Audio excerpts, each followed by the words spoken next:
Puppetry is an ancient art form thought to have originated about 3,000 years ago to animate and communicate the ideas and needs of human societies. Istanbul's annual International Puppet Festival is celebrating just that, so we sent TRT World's Erol Civan to check it out. All objects have a story to tell, but puppets have a rare ability because they were made specifically to perform. Let's ride.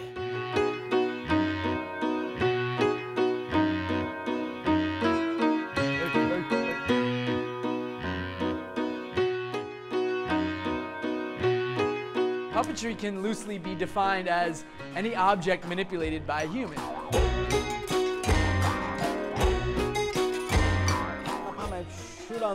There is an energy that comes from within you. You have to pass that energy onto the puppet. If you can manage that, then you're doing a good job as a puppet master.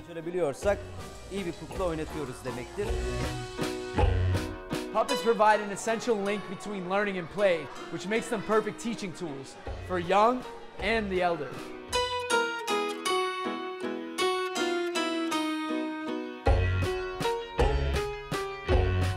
Puppetry for me is an international language of music, of purpose and of dance, and it unites the people. And of course, when we talk about the kids going to puppet theater become better, definitely.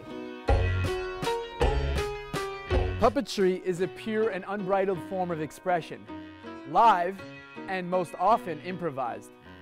I don't know what to do with my hands.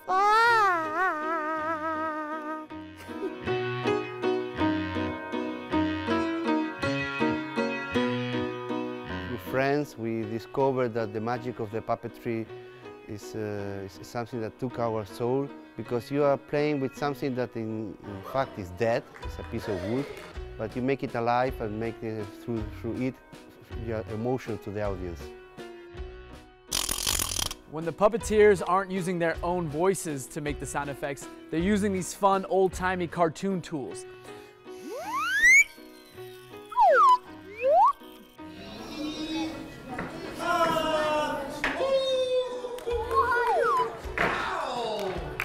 I like to make puppets. I like to make something new, to make it from the very beginning. The most difficult part is to make idea alive.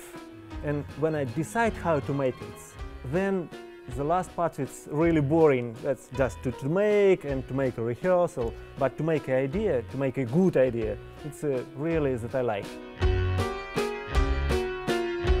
Part of the 20th annual Istanbul Puppet Festival is that there'll be an exhibit in Topkapı Palace where you can see an array of modern and historic Turkish puppets on display.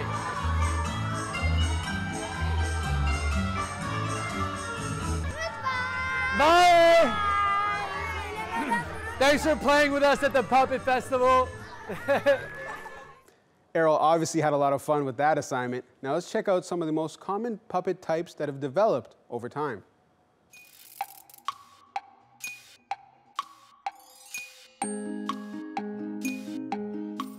Puppets have been used since the earliest times to animate and communicate.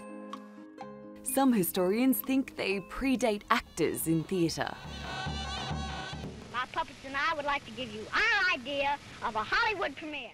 Made from a wide range of materials, there are many different varieties of puppets, from very simple in construction and operation to very complex ones. The simplest type is the finger puppet. A hand puppet is, you've guessed it, controlled by hand. Stanley Thomas, for example, had a puppet which could evidently pick out any card required by its master.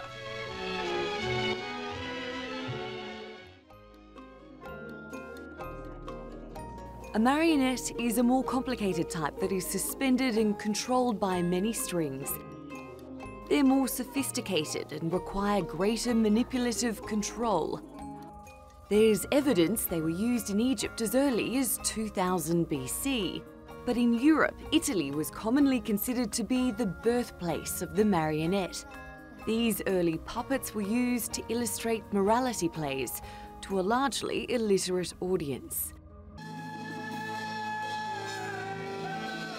A shadow puppet is a cut-out figure held between a source of light and a translucent screen. Aman Karagöz'üm dur, vurma. Sen de bostan korkuluğu gibi karşımda durma. Karagöz and Hacivat are such puppets dating all the way back to the Ottoman Empire.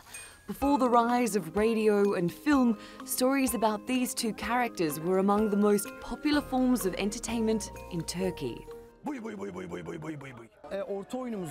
Improvisation is what we use the most of our shadow plays. This improvisation spirit is present in the essence of Hacivat and Karagöz. Tonight, don't make the same clatter that you made last night. It wasn't like old chunks of the let a gucky of water in the hall. A ventriloquist's dummy is a human-shaped puppet operated by a ventriloquist performer. They are called dummies because they don't speak on their own. Ventriloquists produce the voice with little or no movement of their mouth, which requires a lot of practice and special skills. There are very few ventriloquists left, right? The others have been killed, stoned to death, chased up to Canada. It's sad.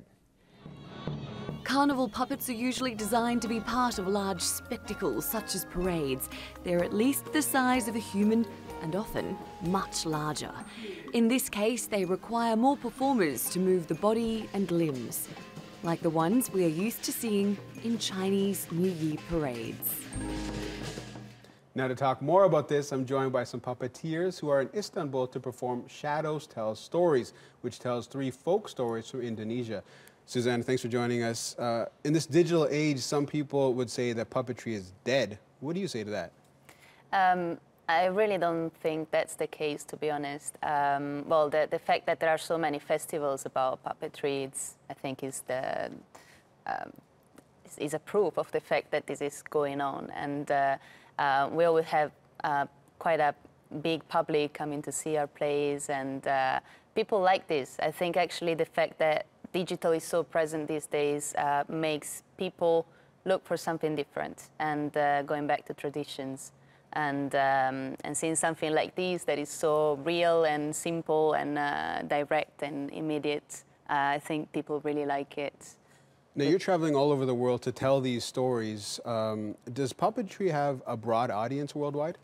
Yeah, well, in our experience, yeah. We perform in Hungary last spring and many times in Spain and in Italy. And we always have quite a broad public. And the nice thing is that we've got kids as well as adults, and they both really like the stories. I think it's very easy to enjoy stories told by puppets and with the skills of the boys and just making it alive. Clementina, speaking of contemporary puppetry, what's been the biggest change in in puppetry over the years? Over the years? The most recent ones probably is precisely what you were mentioning at the beginning, which is the introduction of more digital elements into the plays. Maybe that's the newest one. But of course, puppetry has changed all over the centuries. And I think precisely trying to introduce new elements has been the change. Like shadow puppets at the beginning were produced with fire. For sure, when a bulb was created, it made a huge difference. And of course, now that we have so many options with lighting, like shadow puppetry has many, many more options that it didn't have before, such as colors, such as effects. So maybe in digital area, if you know how to really use it, it's a good element that can enhance what you're doing, or especially at least in what we do, which is shadow puppet. And so what are the fundamental similarities and differences between puppetry traditions around the world? Puppetry tradition is different, and something I really think is a difference and something to notice is, for example, especially in Asia, puppetry is a big art, main art. Even if it's not dead puppetry in the West, it's true that it's been considered a minor art sometimes compared to theater, opera. And that's not the case in Asia. Asia is really valuing what is behind puppetry. So do you get different reactions when you're in Asia as opposed to other parts of the world? Not really when we are, but in general, when you go to Asia and you see puppeteers there, people recognize them. They are like pop stars there. They are really important people. The art is valued, and people all ages go and see the shows. In Western tradition, it's more children who usually nowadays go to puppet shows, even if there are puppet shows for adults. But that would be another difference that at the present is happening. So now you're in Istanbul to tell Shadows Tell Stories. How did you come across these stories? We were living in Indonesia for a good while, and we were listening to stories. We were also reading stories, and folk stories mainly. And we were just listening to many of them and just thinking of how would they look on a show. And that's how we came across them, basically. And then we transferred them into puppet shows. And so, Susanna, you tell a story. Tell me about what your story is in Shadows Tell Stories. We tell 3 different stories. The first one is about a gecko who cannot sleep and goes to the king of the jungle, who is the elephant, to tell him to do something because the fireflies are blinking their lights and they don't let him sleep. And we tell this story in front of the screen, actually, and Clementina is making shadows made of light, actually. So she's actually projecting the light of the different animals. The second story is a story from Indonesia, from Bali, with these characters, actually. This is the King Cengkar and Ajisaka, the hero of the story, who basically goes to speak to the king because the king took up the very bad habit of eating human meat. And so he goes and saves basically the whole city.